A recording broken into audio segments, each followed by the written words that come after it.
Our top stories tonight. The Muslim Judicial Council of South Africa condemns a suicide bombing that has targeted Christians in Pakistan. Fed up with the ongoing Pikitup strike, residents of Alexandria embark on a cleanup drive. Bafana have it all to do tomorrow in Durban in their AFCON 2017 qualifier against Cameroon. This is eNEWS Direct. Good evening, I'm Robin Smith. And I'm Benito Vegatini. You can comment on any of our stories by following us on Facebook and Twitter at eNEWS Direct. Or you can check our content on our website, enca.com/direct. The Muslim Judicial Council of South Africa has condemned this weekend's suicide bombing in Pakistan. The group called the activities of terrorist organizations un-Islamic, a source of death and mayhem across Muslim lands. Yesterday, at least 70 people were killed in a blast at a park in Lahore, where families were celebrating the Christian holiday of Easter. 340 people were injured. On Sunday afternoon, this park was filled with families enjoying the day out. Then a suicide bomber detonated his vest among the holidaymakers. I was standing there near the seesaw when the blast occurred. The explosion was very loud. As we rushed over here, we saw a pool of blood and people, both dead and injured, lying here and there. Many injured people, men, women and children were lying there. I picked up many injured people last night and moved them to an ambulance. I was not feeling well after that and I returned home very tired, as if my body was no longer responding.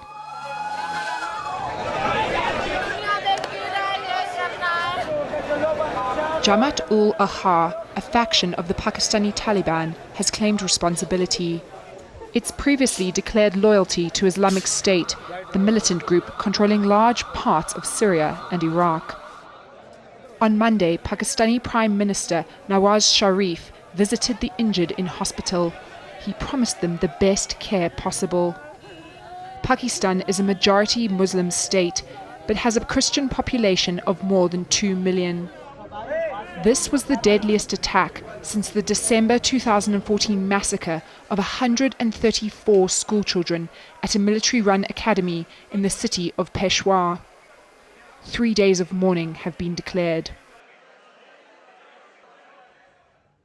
Pope Francis has condemned the Easter suicide attack. The pontiff was addressing thousands of Christians in St. Peter's Square. He called on authorities to protect religious minorities.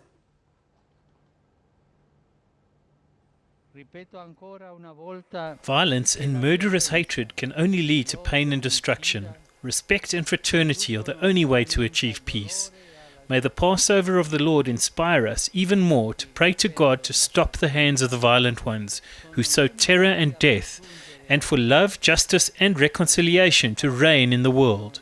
Let us pray for those who died in this attack and their families, and for the Christian and ethnic minorities in that region. Fed-up residents of Alexandria have embarked on a clean-up drive as the strike by Pikitup employees shows no sign of ending. Refuse collection has now been declared an essential service, but the city of Johannesburg is still urging other communities to do the same.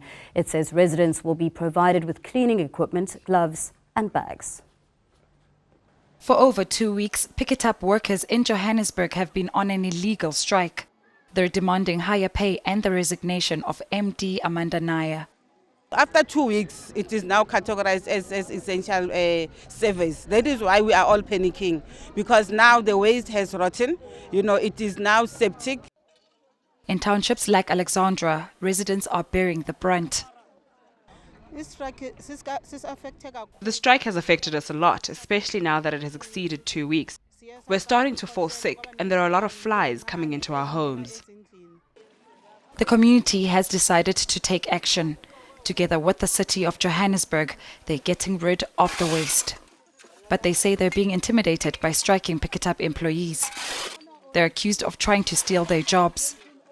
We've been doing this thing since Saturday. We had an incident whereby we were attacked, so we had to run away, and then one truck driver was attacked. 2 suspects have been arrested. They're charged with attempted murder. A disciplinary process is underway for those refusing to return to their posts. They've also been handed dismissal notices. Lindiwe Sithole, Johannesburg. The Hawks say they won't comment on their investigation into Senzo Meyiwa's murder. This follows a weekend newspaper report that the Bafana Bafana and Orlando Pirates captain was killed by someone he knew. The paper also claims that the killing did not take place during a robbery, as has been reported previously. The Hawks say the case is at a sensitive stage and have refused to release an official statement. Meyiwa died in October 2014 while visiting his girlfriend's home in Vosloorus. Well, the Easter weekend is over and thousands of motorists are heading home. Good news is that the Road Transport Management Corporation says the road death toll is one of the lowest in 5 years. Authorities say the N1 in Limpopo is busy but manageable as Zion Christian Church members return home from their Easter pilgrimage to Maria. Law enforcement officers are deployed in a 2-kilometer radius at toll plazas in Limpopo. They are urging motorists to stick to the speed limit and to take regular breaks.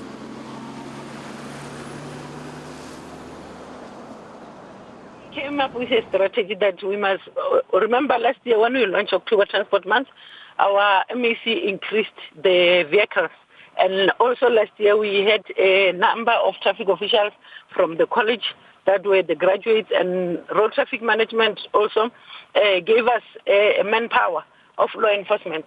It assisted a lot. And the commitment of our traffic officers to agree to work 24/7, monitoring our roads.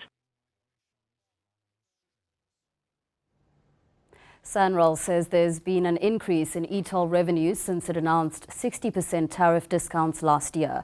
The road agency says it's been collecting between 80 and 90 million rand in toll fees since September last year, up from 60 million. The discount applies to all unpaid e-tolls levied in Gauteng from December 2013 to August 2015. The road agency says it'll only fully measure the campaign's success once the discount period expires at the end of April.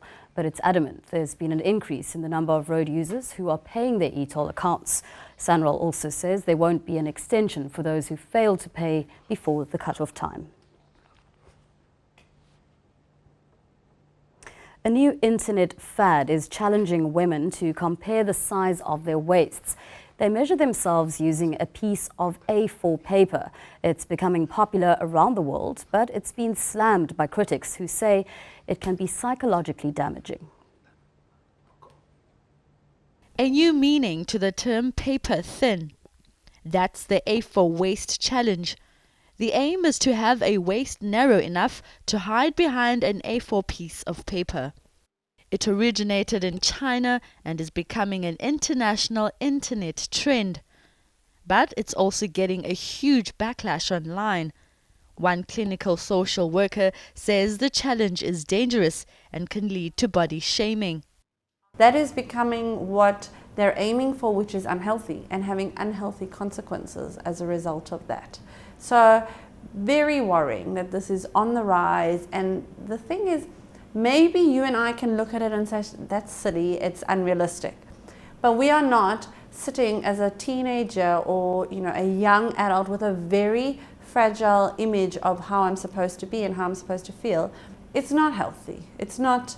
Why are you only good if you're as wide as or as narrow as a piece of paper? Some men are also weighing in, but not even a sense of humor can take the edge of the highly contentious challenge. Team Tongana, Cape Town. Well, there needs to be better targeted bilateral trade and investment between South Africa and Saudi Arabia, and impediments must be removed to ensure greater cooperation. So says President Jacob Zuma, who recently concluded a state visit to the kingdom. President Jacob Zuma's visit to Saudi Arabia aimed to strengthen trade and investment cooperation and to expand cultural interaction between the two countries. South Africa, says the government, has a competitive edge as a strategic point of entry to the southern African region and the continent.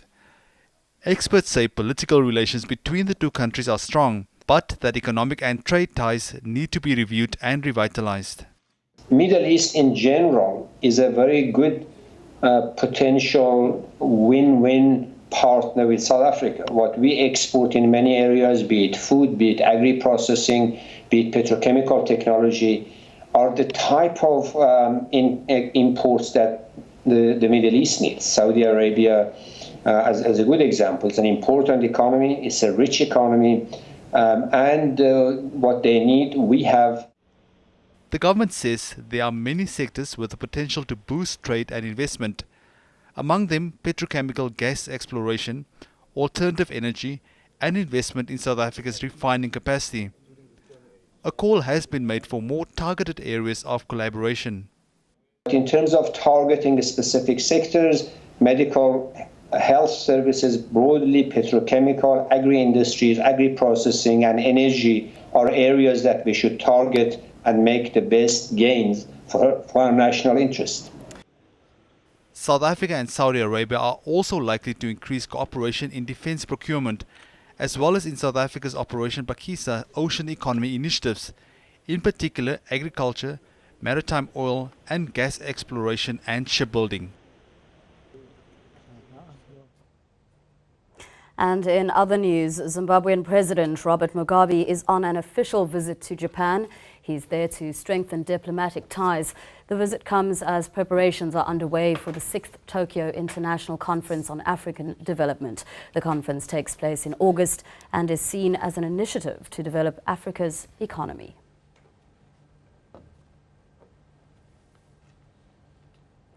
Well, for these stories and more, you can go to enca.com/direct, or of course you can follow us on Twitter and Facebook at eNEWS Direct.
This is eNEWS Direct Sports. Good evening. Coming up in our bulletin, we preview Bafana Bafana's vital AFCON 2017 qualifier against Cameroon. But first, both the men's and women's teams were involved in ICC World 2020 action today. The men are currently chasing 121 for victory against Sri Lanka to end in third spot in their group. South Africa won the toss and put the Sri Lankans into bat. The decision paid off. The Islanders were knocked over for a poor score of 120. Tilakaratne Dilshan was the only batsman to get a decent number of runs with 36. Kyle Abbott, Aaron Pangisa and Farhan Behardien picked up 2 wickets apiece. In reply, South Africa were 80 for 2 after 14.1 overs a short while ago. Meanwhile, earlier in the day, the Proteas women lost to Sri Lanka by 10 runs. Sri Lanka's women won the toss and chose to bat. The Islanders posted 114 for 7 in their allotted overs, with captain Chamari Atapatu getting a half-century. Marazan Kop and Sunay Lus took 2 wickets apiece. But South Africa fell 10 runs short of that target in a low-scoring game. Trisha Chetty top-scored with just 26, and the Proteas faltered. South Africa in the tournament 4th in the group with 1 win and 3 losses.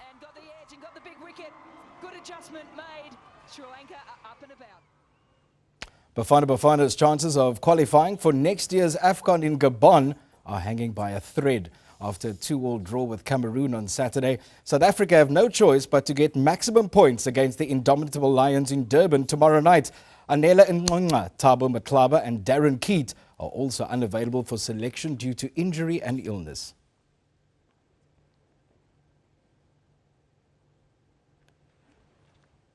Time now for our play of the week. The Bulls and the Stormers managed tougher than expected away wins in Super Rugby.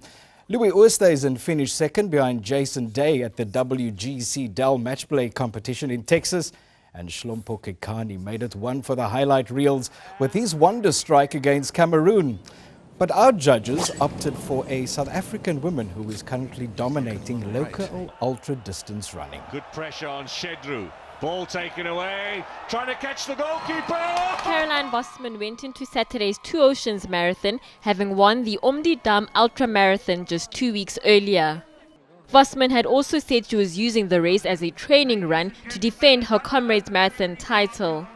In the last few kilometers of the world's most beautiful marathon, the 33-year-old showed how she's managed to dominate ultra-distance running. She overhauled Tanith Maxwell in the final meters to make it 2 Two Oceans wins in 2 years. For showing her ultra-distance prowess, Caroline Vosman earns our coveted Play of the Week award. Two Oceans and indeed focus on the Comrades Marathon, but your winner of the 2016... And that's it from the sports desk. All over to Robin. But coming up after the break, fans ignore negative reviews of newly released Batman vs Superman movie as it sets a new box office record.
Welcome back. The newly released Batman vs. Superman movie has foiled its critics by setting a new record at the box office this weekend.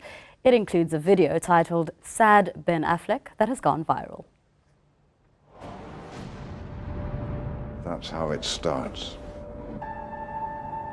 The fever, the rage, the feeling of powerlessness. Two of the world's most iconic superheroes face off in Batman vs. Superman, Dawn of Justice. The film sees Ben Affleck playing the crime-fighting billionaire Bruce Wayne, also known as Batman. He's on a mission to end Superman's reign on Earth. Costing a hefty $250 million to make, the movie has been met with much skepticism by critics. In an interview with Yahoo, which pointed out some of the film's poor reviews, Ben Affleck's sad expression inspired this video that's gone viral with over 16 million hits. Still remains within the sound of silence. Or at least partly have spoken. Ben? I agree. Despite the negative reviews, the movie has raked in more than $170 million over the Easter weekend, the sixth best domestic opening of all time.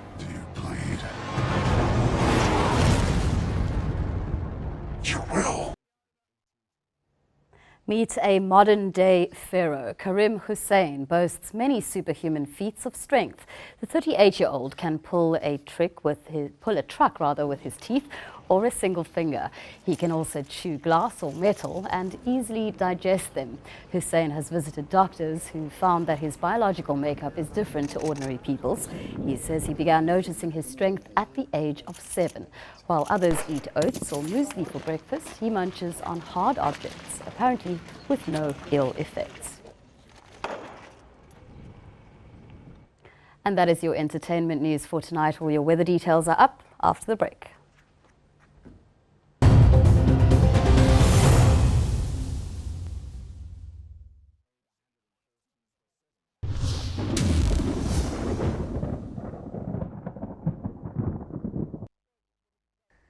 The sunny and hot weather continues over the interior, but with a band of high cloud extending across South Africa on Tuesday.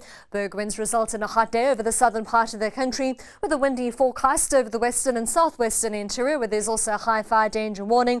There's also a warning for gale force winds along the coast between Cape Point and Cape Agulhas.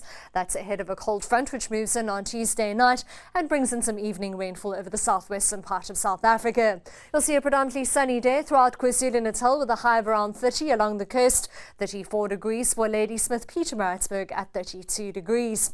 A dry day is expected throughout the Eastern Cape with a hot forecast over the interior, sizzling hot for Graaff-Reinet and Somerset East in the mid-30s and a high of around 30 along the coast. Berg winds warm George and Plettenberg Bay up to 33 and 32 degrees respectively. You'll see a warm day for Robertson and Bredasdorp at 28, mild over the southwestern part of the province with the possibility of evening rainfall, and there's that warning for gale force winds along the coast. There's a high fire danger warning over the southern part of the Northern Cape with a cooler day over the western parts. Warmer though as we head further east with a predominantly sunny day for the Free State, 30 degrees for Bloemfontein and Bethlehem at 27. Still fine and hot as we head towards the northwest, 33 degrees for Mahikeng, Zeerust and Rustenburg. You'll see highs in the low 30s for Limpopo with another dry day. A bit of cloud and cooler weather over the northeastern part of the province as well as the eastern part of Mpumalanga, 30 degrees for Bombela, 29 for eMalahleni and eMakazeni at 26. Sunny and hot as we head towards Gauteng, 31 for Soweto and Johannesburg, and Pretoria and Vereeniging expecting a maximum of 32 degrees. On Wednesday, we're expecting sunny and hot weather to continue over the northeastern parts, but with a bit of cloud moving in across the rest of South Africa, and we're forecasting rainfall due to that front for Cape Town. As the front heads up the east coast, it brings in some cloud on Thursday, as well as some rain for East London, whilst the dry weather continues over the interior. That's all from the Weather Centre for now. Have a great night.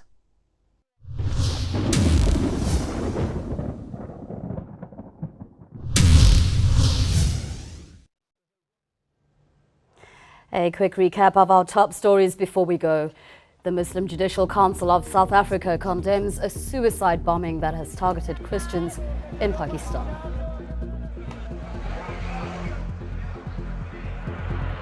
fed up with the ongoing Pikitup strike, residents of Alexandria embark on a cleanup drive.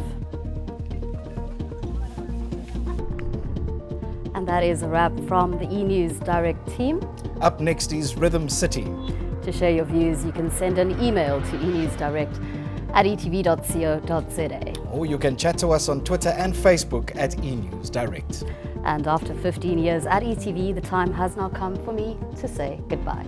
It has been an absolute pleasure and honor bringing you the news. Until we meet again, take care.